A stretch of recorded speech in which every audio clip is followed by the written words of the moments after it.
Okay, fantastic. So this is a great day to have this topic. I got up this morning, walked outside, had a half inch of snow on top of my car, a little bit of snow on the grass, and it was the right day to start talking about winter driving. Now, most of us, we've lived in Utah for a long time. We're veterans to driving in the winter, but it's a really good idea to take a minute to make sure and we remind ourselves about some of the important aspects of keeping ourselves safe on the winter roads.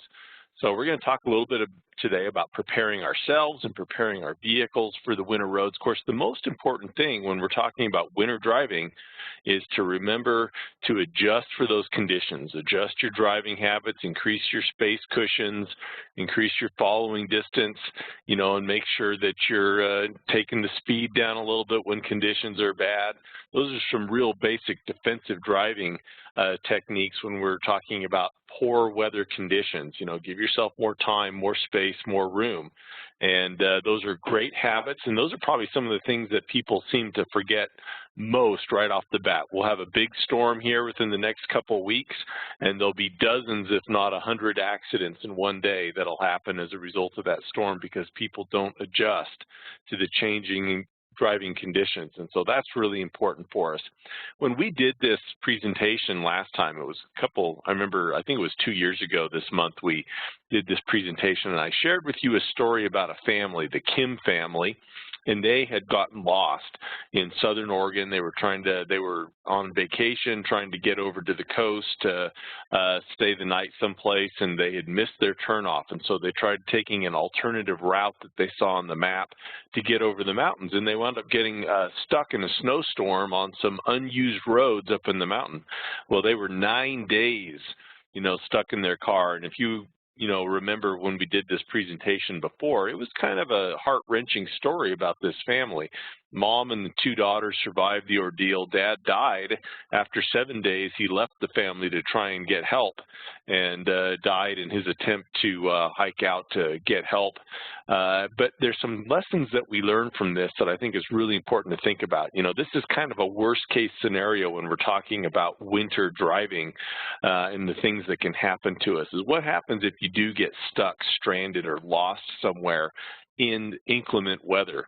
The Kim family, you may remember, they were lost for 9 days. They had very little food. They had a struggle keeping themselves warm, especially after 3 or 4 days. By the time they'd used up all the fuel in the car and burnt the tires for heat and trying to make signals out of the burning tires and whatnot, they didn't have a whole lot left to keep themselves warm.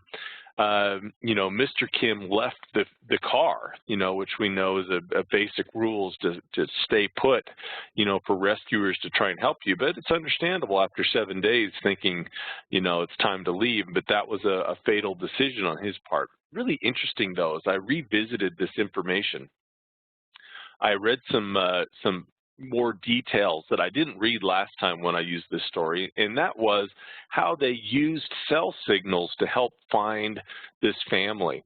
And lots of times, when you're out in a real remote area, you've got your cell phone, but there's no bars, and you're thinking, well, I can't make a call, I can't get a text message out, the cell phone is kind of worthless. But in reality, when that cell phone is on its charge, rescuers can use that information to help track you down. Maybe not find exactly where you are, but they can definitely eliminate places where you're not, and they can also eliminate or help find general areas better where you are. Sometimes even when you don't show a signal on your phone, during different times of day and different atmospheric conditions, that cell phone signal can still, get a ping out to a cell phone tower, which will give rescuers a hint of a general area where you may be. And in fact, with the Kim family, even though they were lost for 9 days, that actually turned out being crucial in the search efforts for them, because they did get a latent signal off of a phone that gave them the idea of exactly what area to be searching in. So even though it was a real delayed rescue there, that cell phone signal made a big difference for them.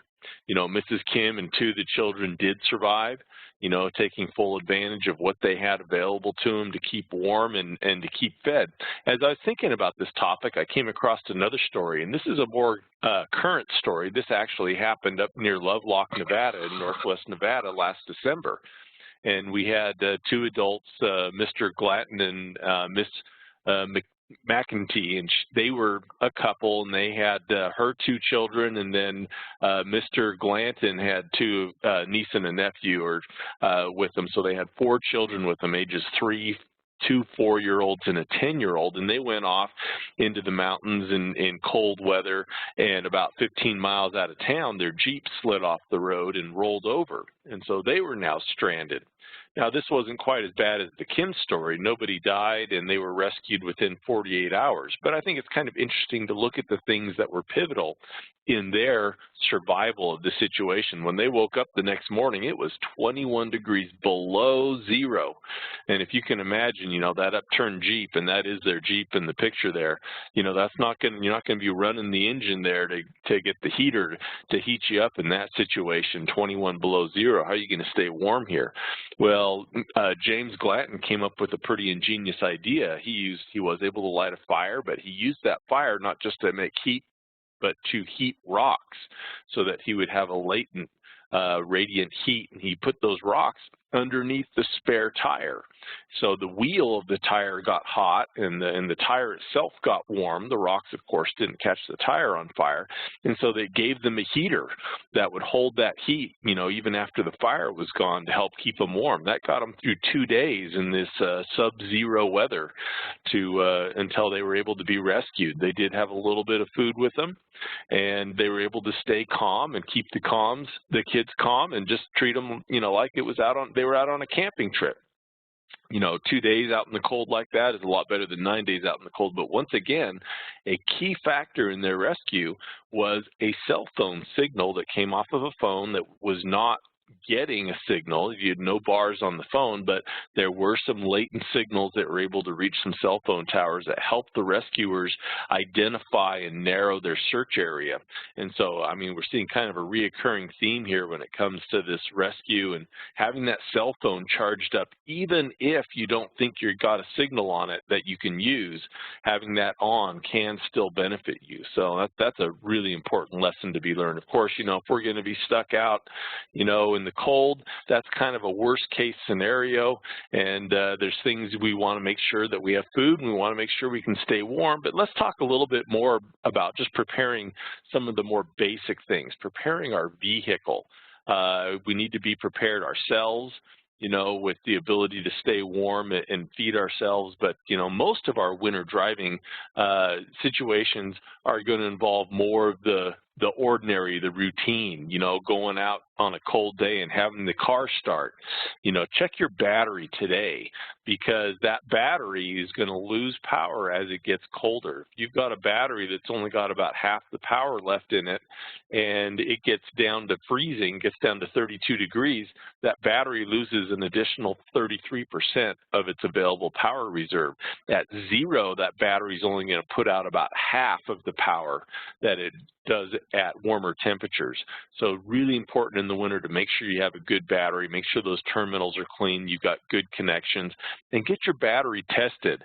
If that battery is getting towards the end of its useful life, probably a good idea to replace it before it's totally dead, so that you can make sure that you're going to be able to start that car on cold days. I believe one of the most important safety features on a vehicle, especially in the winter, are the tires. You can have some tires that are going to work perfectly fine in July and August when it's warm. They may not have a lot of tread on them, but they're in good condition. You get in the cold weather, you get in the wet weather, and that tire isn't necessarily going to be safe. And so we need to make sure you've got good tires on the vehicle, even if you're not putting winter tires on your vehicles. If you're just still running all-season tires in the wintertime, we want to make sure we have good, deep tread. That has a lot to do with your ability to keep contact with the road and not hydroplane. The shallower your tread depth, the easier you're going to hydroplane, the more you're going to float on top of that snow. So, check those tires, make sure you've got good tires. But you may, and I highly recommend, switching your tires to a winter tire. The differences that we have with winter tires, most winter tires today are studless snow tires. But a studless snow tire still gives you a lot of advantage over a standard all-season tire in the winter. That rubber is softer. When it's cold, it doesn't get as hard as an all-season tire will. And that hardness of the rubber translates into what kind of traction you get. So a softer tire is going to give you better traction, and that's what we get on a winter tire. You also see on winter tires, and a lot of all-season tires, but especially on winter tires, you see all these little squiggly lines on the tread there. Those are called sipes, and those sipes really help you get better traction too. So understanding that, you know, what kind of tires you should be using is very important, making sure you have good tires. If you're looking at the tires that are on your vehicle and you see this little indication there that says M+S, that stands for mud and snow. That tire is mud and snow rated. That doesn't mean it's a snow tire though. It's probably an all-season tire. And so just because you have a mud and snow rated tire doesn't necessarily mean you have the best tire for winter conditions, but it's better than some alternatives. What I really like to see if I'm looking at a tire I'm using in the winter, and these may not always be snow tires. I have some all-season tires on one of my family cars that has this severe weather rating, you know, little symbol on it. That mountain with the snowflake in the middle of it means that tire is severe weather rated. So you may see that on snow tires. You may see it on some all-season tires that are especially good in the snow as well. So that's a good symbol to look for on the side of a tire that you want to be using in the winter time. Other things to think about in the wintertime is your visibility. You know, can you see well out of the vehicle? Now, this weekend I went to Portland and visited my son who lives out there, and I flew into Portland on Friday. I picked up a rental car. I drove out of the airport parking garage into the Portland rain, and I turned on the wipers, and they were crap. You know, I couldn't see out the window because these wipers were so bad. I was really disappointed with my rental car. You know, the first thing was not being able to see out of the windshield. You know, the rubber in your wiper blades, you know, have really a useful life on them of about 6 months. You can put new wiper blades on there in the beginning of the summer, and by the time the winter rolls around again, you're already not getting a clean wipe from those wiper blades. So this is a good time to put new wiper blades on your vehicles. And they do make special wiper blades for the wintertime. They usually have a rubber jacket around the wiper frame, and that helps keep ice from freezing up on the wiper blade itself. And so that's a good thing to look for too for your winter option on your wiper blade, so that you can have good visibility and keep good visibility even when the weather's bad. When, you know, think about what do you have in your windshield washer reservoir. Sometime during the summer, your washer reservoir got low, and so you put some straight water in there. You may get a freezing problem in there, so make sure that you've got a product in your washer reservoir that is a de-icer antifreeze, so it's not going to freeze up in there. And if you do get any ice building up on your windshield while you're driving, you can use that to help clear that ice off of there, because it, you know, have a product that doesn't freeze at such a high temperature. That's a good thing to make sure you have for your visibility. Another real basic thing on your visibility is just making sure all your windows are clear. You know, I've seen people who go out and they, you know, scrape a little 12-inch square window on their windshield, you know, because they don't want to clear the whole thing, and you're really, you know, putting yourself at a disadvantage when you can't see. Make sure you clear all your windows completely. In addition to clearing your windows completely, make sure that you push any piles of snow off your hood, off your roof. You know, if you've got a shell or a cover on your truck bed, make sure you push the snow off of there, because that can create a visibility hazard, not just for you, but for others on the road, maybe behind you, when all that snow blows off of there when you get up to, you know, on the freeway. So make sure you're clearing your vehicle and avoiding those visibility hazards. Other things to think about real quick: check your engine coolant, have it tested. You know, make sure it's not going to freeze up, it's working properly, doesn't need to be changed out. Make sure your heater and defrosters are working. Check your lights on your vehicle. We should do that every month, but especially right now, make sure our lights are working. It's dark really early in the evening now, and our days are much shorter already, and so we need to make sure we've got good working lights, headlights, signal lights, and your emergency flashers. Check them all, make sure that they're working. Another thing that's a common problem and becomes real evident sometimes in the wintertime is when you have a little exhaust leak on the vehicle. If you've got exhaust leaking out of the pipe or the muffler or something underneath the body of the car, when you're sitting stopped in traffic, or let's say you do get in a bad snow situation where the snow's piled up around the sides of the car, that exhaust those exhaust gases, which are poisonous for you, can seep inside the cabin of the vehicle. So it's really important to make sure your exhaust system is solid. You know, take some material on your hand that'll give you some protection from the heat of the pipe, so it allows you to make a seal and cover the end of the exhaust pipe on the vehicle, and make sure you're getting pressure on those exhaust gases. If you cover the end of the exhaust pipe and you don't feel pressure, you can't tell that pressure is building up behind the seal on the end of the pipe, then that means you probably have some leaks somewhere forward of that can easily find their way into the cabin of the vehicle. So make sure you don't have any exhaust leaks on the vehicle. And if you've got a rear drive vehicle or something that's really light in the back end, it's not a bad idea to add some ballast. Throw it in the trunk or in the back of the truck there, bags of sand or cement bags or something to help weight down and give you a little bit of stability there on the back end of your vehicle. Other recommendations for winter driving is to remember, don't let your gas tank get less than half empty or half full, however, whichever glass you're looking at there, because you may need that half a tank in an emergency, you know, even just to keep yourself alive and keep yourself warm. So, you know, when that gas needle gets down to half a tank, that's time to fill up, especially in the wintertime. Make sure you've got jumper cables, because remember, that battery is not going to work as well in the wintertime. You're more likely to have a problem, you know, with your battery in the wintertime. So have some jumper cables with you. You may be able to get yourself out of a bind, or you may be able to be useful in getting somebody else out of a bind. You know, so have the proper tools. And like I mentioned, make sure your phone, your cell phone, is charged up all the way. You know, have a car charger for your cell phone. When you're on the road, plug it into the car charger. Make sure that battery's fully charged, because if you get into a survival situation, even if you don't have a signal on your cell phone, having that charged cell phone sending out some pings occasionally may be the difference between them being able to find you or not. So keep that cell phone charged up. Have a shovel. You may be able to dig yourself out of a situation when you get stuck. You may be able to use it to keep your exhaust pipe clear. If you're stuck in the snow, make sure that if you're running the engine, that there's a way for that exhaust to get out and not trapped under the vehicle. So you may need to clear out the exhaust pipe on the back with a shovel. Things like salt or kitty litter. If you're using some ballast in the back of your car, throw a sack of kitty litter or salt in there, because in a real slippery situation, you can use that to throw into your tires and on the road to help get you some traction if you get stuck too. I didn't put that on the list there, but that's a great one to have available to you. First aid kit, go bag, you know, and there is a ton of things. There's a lot of survival tools that you can have that you can put in your go bag. I'm not going to really get into it in a lot of depth, but there are a lot of tools you can carry with you in case of an emergency. Basic things, though, I want to be visible if I am stuck on the side of the road, so reflective or lighted triangles or hazard, you know, lights to use while we're on the side of the road. Reflective clothing, retro-reflective clothing. Want to make sure you're really visible anytime you're outside of the vehicle on the side of the road.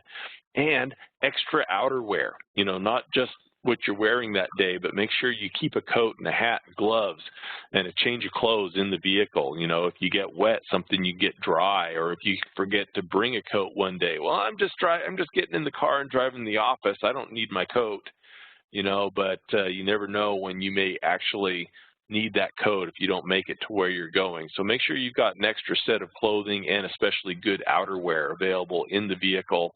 A tow strap, tool kits, a blanket, space blanket can mean the difference between life and death.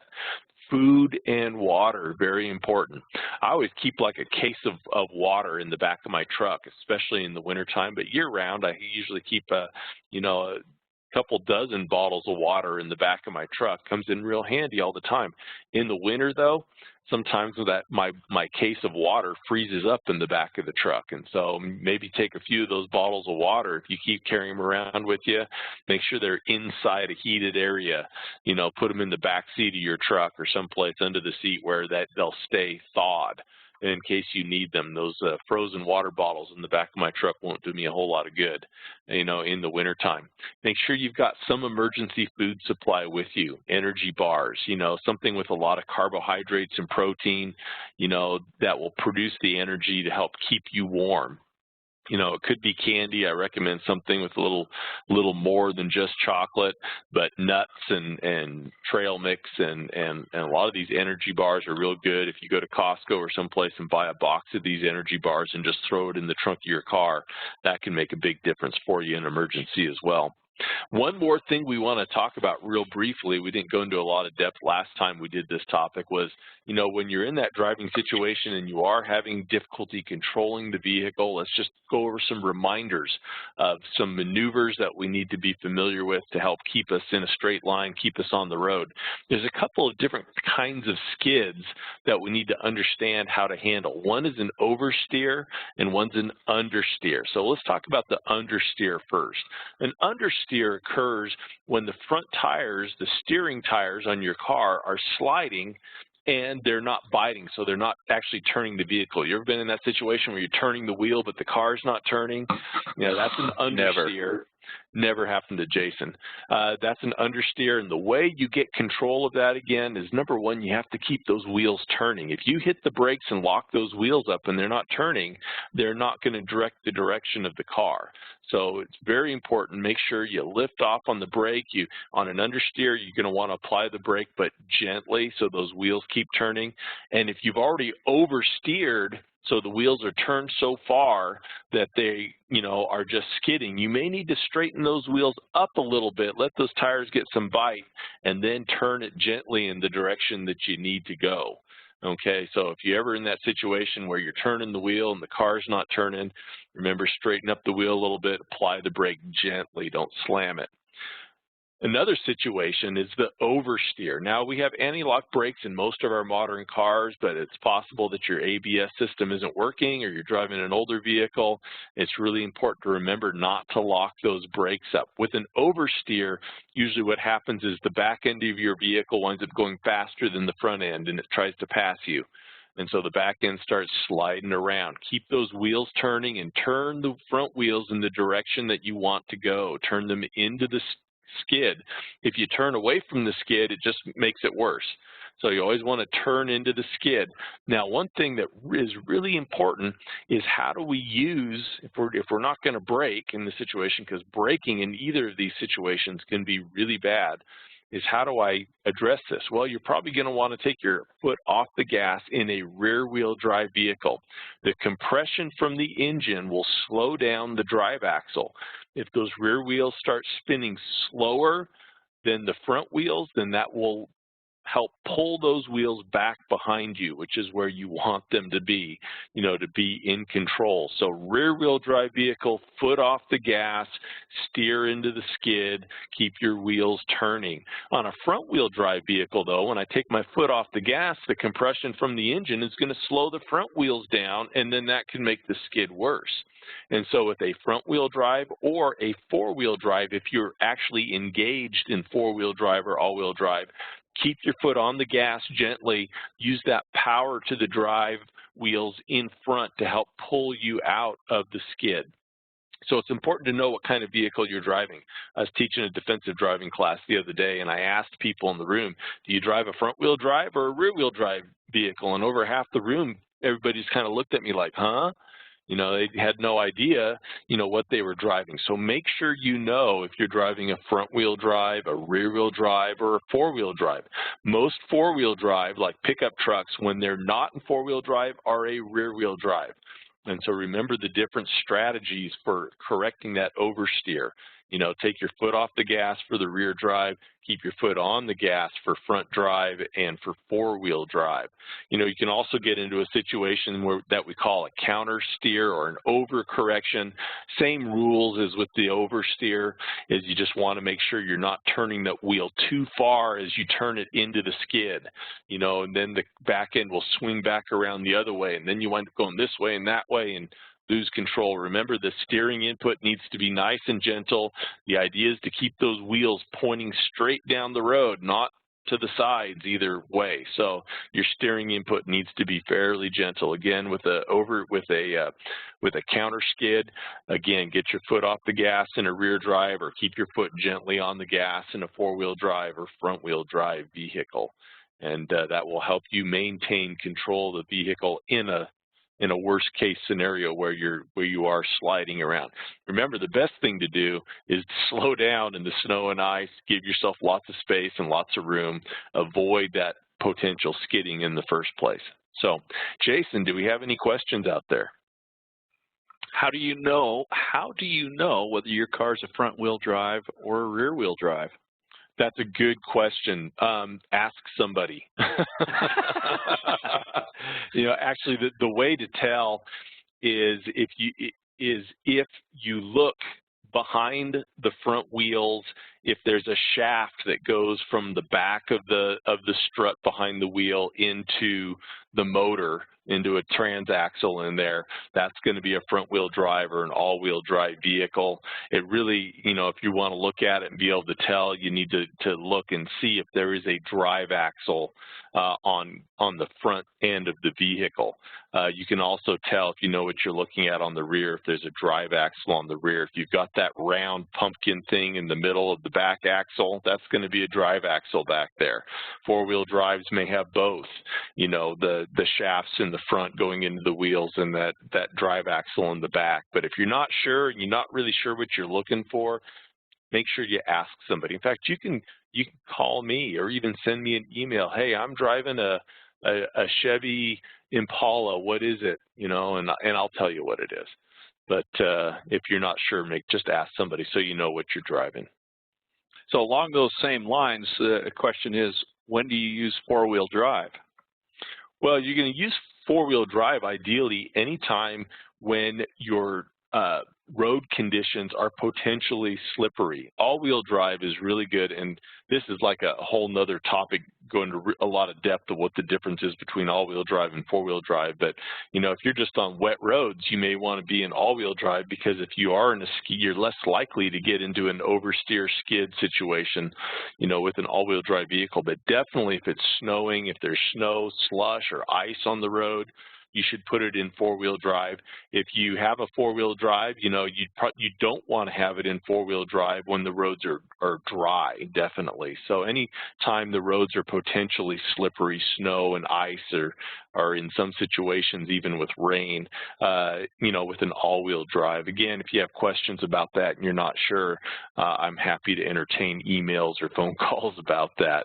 But anytime your traction is compromised, you should probably be using your four-wheel drive or all-wheel drive system.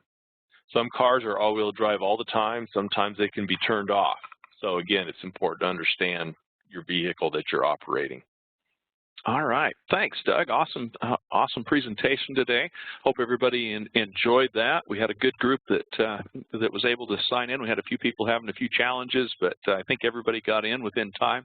We have recorded this webinar, and we'll place it on our website probably today or tomorrow, or at least by Wednesday. We should have it on, depending on IT support.